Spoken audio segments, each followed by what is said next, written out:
Halo, perkenalkan saya Gali Junior dengan NIM 230401020028. Di video presentasi kali ini, saya ingin mempresentasikan rangkuman materi komunikasi data pada sesi 7, 9, 10, dan 12. Oke, lanjut.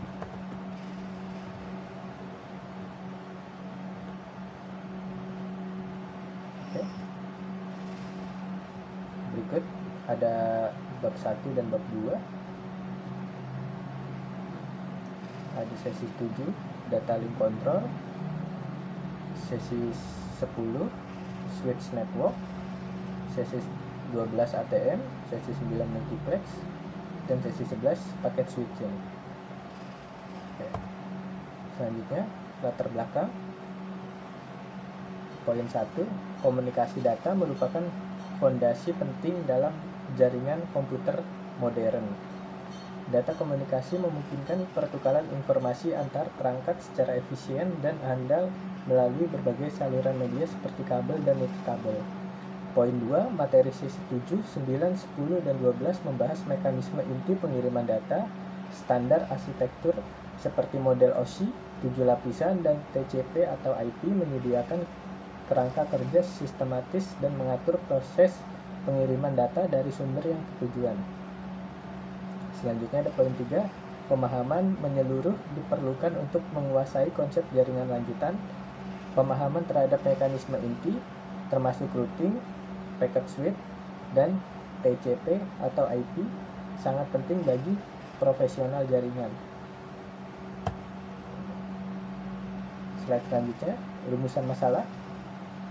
Poin 1, bagaimana mekanisme kontrol data link menjamin keandalan transmisi. Data link control atau DLC menjamin keandalan transmisi melalui mekanisme deteksi kesalahan, flow control, stop and wait, sliding window, go and back, dan retention frame yang gagal terkirim. Mekanisme ini meningkatkan reliabilitas lapisan fisik dengan memastikan data yang diterima bebas dari kesalahan dan urutan frame tetap terjaga. Poin 2, apa perbedaan teknik multiplex dan switching? Multiplexing menggabungkan beberapa sinyal informasi ke dalam satu saluran, misal TDM, FDM. Sedangkan switching menghubungkan jalur komunikasi dari sumber ke tujuan, circuit switching, dan packet switching. Poin ketiga, bagaimana arsitektur jaringan seperti X25 dan ATM bekerja? X25 adalah standar packet switching yang mendefinisikan layer 1, 2, dan 3 OSI menggunakan virtual circuit connection, setup, transfer informasi, dan relay. Tujuan dan manfaat penulisan. Tujuan merangkum dan menjelaskan konsep inti dari setiap sesi. Manfaat membantu mahasiswa mempersiapkan ujian dan memahami materi secara sistematis. Slide selanjutnya, pengertian data link control. Data link control mengatur transfer data yang andal pada dua layer OSI. Data link control adalah suplayer pada layer 2 OSI yang mengatur transfer data andal antar node dengan fungsi utama lane disiplin, flow control, dan error control. Selanjutnya, flow control mengatur kecepatan pengiriman agar penerima tidak kewalahan. Flow control mengatur laju pengiriman frame agar pengirim tidak mengirim data lebih cepat dari kemampuan penerima pemrosesnya. Pencegah buffer overflow. Selanjutnya ada error control, mendeteksi dan memperbaiki kesalahan selama transmisi. Error control mendeteksi dan memperbaiki kesalahan bit akibat noise saluran menggunakan teknik CRC, deteksi, dan ARQ atau koreksi. Selanjutnya, protokol utama meliputi stop and wait, sliding window, dan HDLC. Stop and wait mengirim satu frame per ACK, efisiensi untuk jarak pendek.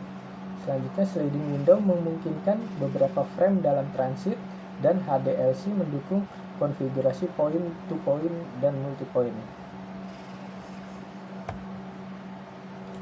Slide selanjutnya, stop and wait. Stop and wait mengirim satu frame lalu menunggu ACK sebelum mengirim frame berikutnya. Selanjutnya, sederhana dan mudah diimplementasikan tetapi efisien hanya pada jarak pendek. Dan kelemahannya, throughput terendah karena waktu tunggu yang lama. Pengirim harus menunggu konfirmasi untuk setiap frame-nya, jadinya lama. Selanjutnya, sliding window. Poin 1, sliding window memungkinkan pengiriman beberapa frame tanpa menggunakan ACK satu persatu. Poin 2, window size menentukan jumlah maksimum frame yang dapat dikirim sebelum ACK diterima. Dan poin ketiga, meningkatkan efisiensi dan throughput transmisi dibandingkan stop and wait. Contoh alur diagramnya, pengirim, lalu ke jendela atau window, lalu diterima oleh penerima. Oke. Slide selanjutnya, pendeteksian error, parity atau CRC. Parity check adalah bit tambahan untuk mendeteksi kesalahan ganjil, sederhana atau terbatas, menambahkan satu bit parity, genap atau ganjil pada setiap frame data, namun hanya mampu mendeteksi kesalahan pada jumlah bit ganjil. Tidak dapat mendeteksi error genap. Selanjutnya, poin CRC, cyclic redundancy check. Polynomial division lebih handal mendeteksi burst error menggunakan pembagian polinomial binar untuk menghasilkan remainder yang ditambahkan sebagai bit CRC. Banyak digunakan di Ethernet, CRC32, HDLC, dan protokol modern lainnya. Mendeteksi error hingga 99,999% untuk burst error panjang. Slide selanjutnya, error control dan ARC. Error control menggunakan ARC, automatic repeat request, untuk meminta ulang frame salah. Selanjutnya ada 3 kolom stop and wait ARQ. Kolom selanjutnya go back and atau GBM. Selanjutnya selective reject atau SR. Pada kolom stop and wait ARQ ada poin 1, tunggu ACK, kirim ulang jika timeout, lalu diproses go back and, kirim ulang sesuai frame mulai dari yang salah, lalu ke seleksi ke SR, hanya kirim ulang frame yang salah. Oke. Poin-poin selanjutnya seperti yang ada di bawah, pengirim mengirim satu frame lalu menunggu ACK. Jika timeout terjadi sebelum ACK diterima, frame dikirim ulang, sederhana namun tidak efisiensi. Lalu diproses GBN, pengirim dapat mengirim beberapa frame berdasarkan window size and tanpa menunggu ACK. Jika terjadi kesalahan, satu frame mulai dari frame yang salah dikirim ulang. Selanjutnya, hanya frame yang salah atau hingga yang dikirim ulang, frame lain yang benar tetap di buffer paling efisien, namun memerlukan buffer lebih hingga besar. Slide selanjutnya, HDLC. HDLC adalah protokol data link layer standar ISO. Mendukung 3 mode konfigurasi, RNM, ARM, dan ABM. NRM untuk konfigurasi tidak seimbang, ABM untuk seimbang, ARM untuk inisiatif dan stasiun sekunder. Poin selanjutnya, frame HDLC terdiri dari 6 field, salah satunya flag, address, control, information, FCS, dan flag penutup. Poin selanjutnya digunakan sebagai dasar protokol seperti PPP dan frame relay. Seperti ini struktur frame pada HDLC. Oke. Slide selanjutnya, pengertian multiplexing. Multiplexing menggabungkan beberapa sinyal data ke satu media transmisi bersama. Teknik ini memungkinkan satu saluran fisik digunakan digunakan secara simultan oleh banyak pengguna atau aplikasi, sehingga menghemat infrastruktur. Poin selanjutnya, tujuan utama efisiensi penggunaan bandwidth dan mengurangi biaya. Dengan infrastruktur jaringan tunggal yang lebih murah daripada membangun banyak jalur terpisah, biaya transmisi dapat ditekan secara signifikan. Poin terakhir, teknik utama, FDM, frekuensi, TDM atau waktu, dan statistical TDM atau dinamis. FDM membagi bandwidth menjadi pita frekuensi, contoh seperti radio FM. TDM membagi waktu menjadi slot bergilir, contoh seperti saluran suara digital. Dan STDM mengalokasikan slot secara dinamis untuk lalu lintas data yang tidak seragam. Contoh gambarnya ada seperti ini.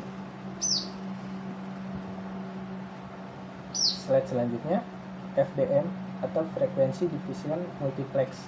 FDM membagi bandwidth menjadi beberapa slug kanal frekuensi yang tidak tumpang tindih. Setiap sinyal modulasi dan ke frekuensi pembawa yang berbeda. Pada penerima, sinyal dipisahkan kembali dengan filter band pass yang sesuai untuk mengambil sinyal asli. Contoh penerapan FDM seperti radio FM, TV kabel analog, dan ADSL. Slide selanjutnya, TDM dan pulse stuffing. Poin 1, TDM membagi waktu menjadi slot-slot periodik yang dialokasikan ke setiap sumber. Poin 2, pulse stuffing menambahkan bit isian untuk mensinkronkan laju data yang berbeda. Poin 3, TDM sinkron digunakan di jaringan telepon digital. Oke. Slide selanjutnya, ISDN, SONET atau SDH. ISDN mentransmisikan suara dan data melalui saluran telepon tembaga digital dengan dua varian utama. Lalu ada SONET atau ANSI Amerika Utara menggunakan unit dasar OC1. Arsitektur ring dengan self-healing untuk jaringan backbone kecepatan tinggi. Lalu ada poin SDH menggunakan STM1 sebagai unit dasar, juga mendukung arsitektur ring dengan proteksi self-healing. Lalu perbandingan kunci, SONET, STS atau OC, SDH, STM, unit dasar, OC.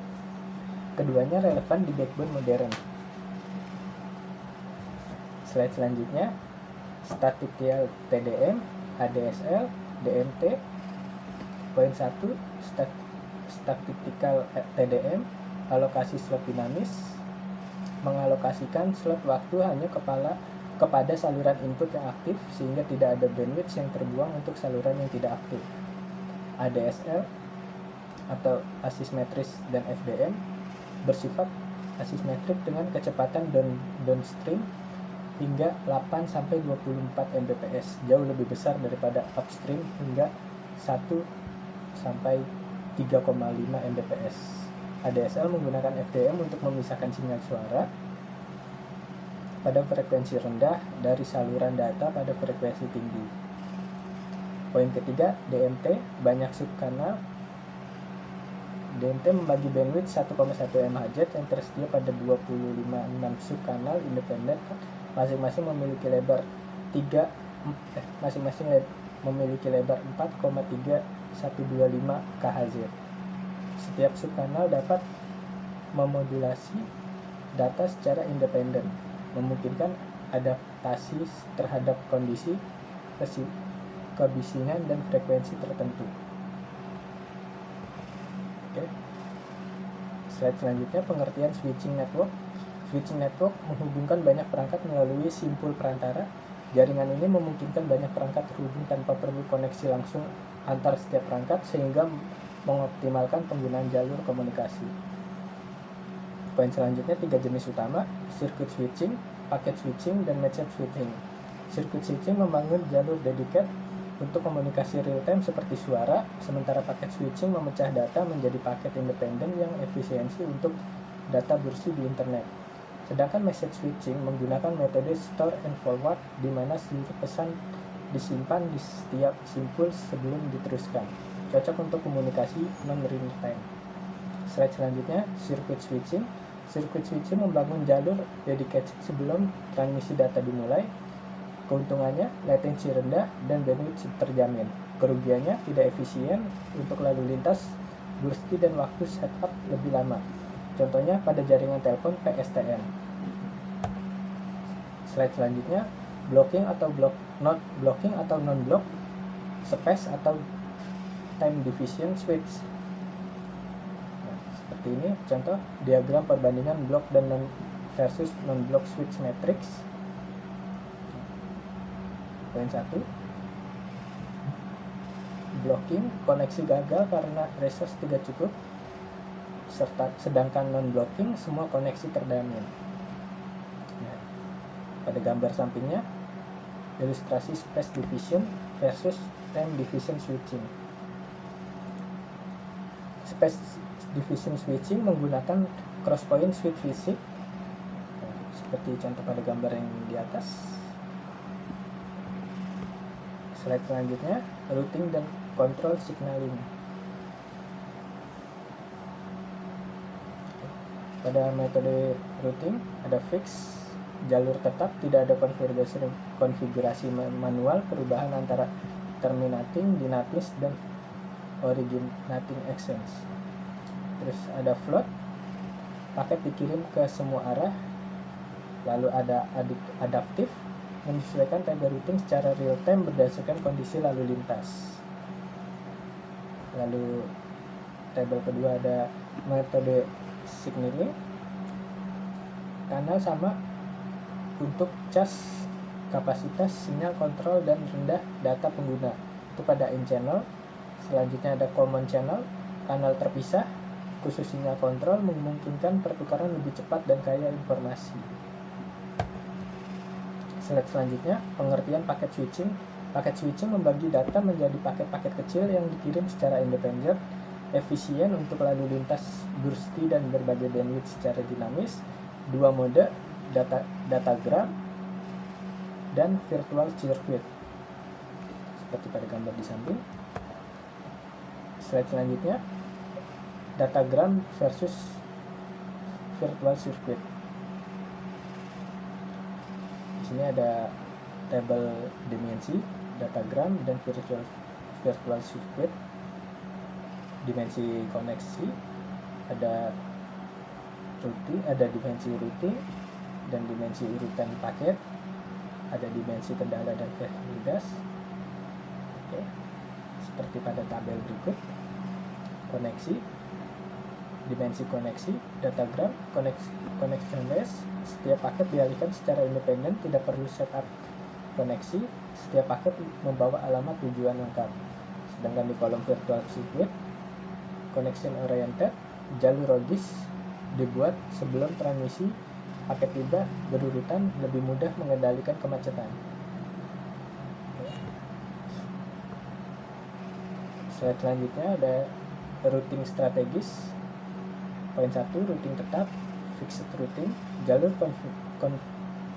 dikonfigurasi manual oleh administrator, sederhana dan aman, namun tidak adaptif terhadap perubahan topologi atau kegagalan jaringan. Contohnya, untuk jaringan kecil dengan topologi tetap. Poin 2, flooding, paket data dikirim ke seluruh port kecuali port asal, menjamin pengiriman karena semua jalur dicoba. Kelemahan utama, pemborosan bandwidth besar dan potensi duplikasi paket. Poin 3, routing adaptif, jalur berubah secara otomatis berdasarkan beban lalu lintas, kegagalan link, atau perubahan topologi. Lebih kompleks namun lebih handal untuk jaringan besar. Poin 4, contoh protokol routing dinamis seperti RIP, OSPF, serta BGP. Slide selanjutnya, X25, seperti contohnya di samping, seperti pada gambar di samping. Ada poin standar packet switching 1 dari tahun 1970-an. Selanjutnya ada poin beroperasi pada 3 layer, physical, link, dan breaker. Poin selanjutnya ada virtual circuit dan deteksi error per hop. Poin selanjutnya digunakan di perbankan dan ATM. Pengertian ATM. ATM atau Asynchronous Transfer Mode menggunakan sel berukuran tetap 5 byte. Setiap sel terdiri dari header 5 bit berisi VPI, VCI, dan kontrol kesalahan dan prioritas. Dan payload 48 bit. Standar ITU strip tag untuk transmisi suara, video, dan data melalui WAN. Poin selanjutnya kecepatan tinggi, latensi rendah, cocok untuk multimedia dan real time. Poin selanjutnya menggabungkan manfaat sirkuit switching, kualitas, dan paket switching atau fleksibilitas. Gambarnya seperti di samping. Slide selanjutnya VCC, VPC, ATM cell, dan header. VCC adalah koneksi logis antara dua titik akhir. VPC adalah kumpulan VCC yang dirutekan bersama. VCC adalah koneksi logis point-to-point antara dua entitas ATM yang memungkinkan pertukaran data secara langsung, sedangkan VPC adalah kumpulan VCC yang memiliki titik akhir yang sama. Semua VPC dalam satu VPC dirutekan bersama oleh switch ATM. Poin selanjutnya ATM cell. ATM cell header terdiri dari VPI dan VPC, PT, CLP, dan HEC. VPI 8-12 bit untuk routing jaringan, VCI 16 bit untuk routing pemakaian, PT 3 bit untuk tipe pilot, CLP 1 bit untuk prioritas pembuangan sel, dan HEC 8 bit untuk kontrol kesalahan header. Sedangkan poin 53, ukuran sel tetap memudahkan switching header berkecepatan tinggi. ATM cell terdiri dari header 5 bit dan pilot 48 bit. Total 53 bit per sel. Ukuran tetap ini memungkinkan switching header berkecepatan tinggi dengan ukuran yang seragam. Switch ATM dapat menggunakan sirkuit khusus yang sangat cepat tanpa perlu menunggu fragmentasi paket. Slide selanjutnya kategori layanan. Ada poin CBR atau Constant Bitrate, menyediakan kecepatan bit tetap yang dijamin ideal untuk aplikasi suara dan video tanpa kompresi yang membutuhkan delay dan jitter minimal. Poin selanjutnya RTVBR, Real Time Variable Bitrate, dirancang untuk aplikasi real time seperti video terkompresi dengan batasan ketat pada delay dan jitter. Poin selanjutnya NRT VBR atau Non Real Time Variable Bitrate, digunakan untuk data dengan prioritas yang tidak sensitif terhadap waktu, memberikan jaminan pada Sustainable Cell Rate atau SCR dengan burst hingga paket cell rate atau PCR. Poin terakhir ada ADR, Available Bitrate, UBR, dan UBR, Inflexible Bitrate. ABR menyesuaikan laju transmisi berdasarkan umpan balik kemacetan jaringan, memberikan jaminan loss minimal dengan mekanisme kontrol aliran. Sedangkan UBR adalah layanan base effort tanpa jaminan QoS, cocok untuk aplikasi data tradisional yang toleran terhadap kehilangan paket. Slide terakhir, kesimpulan. Saya ada 4 kesimpulan. Poin 1, data link control memastikan transmisi data yang Anda melalui flow dan error control. Poin 2, multiplexing dan switching adalah teknik untuk berbagi media dan mengarahkan data. Poin 3, paket switching X25 dan ATM memberikan solusi untuk jaringan WAN dan multimedia. Dan poin yang terakhir, poin 4, pemahaman konsep ini penting untuk menguasai jaringan komputer modern. Oke, sekian video.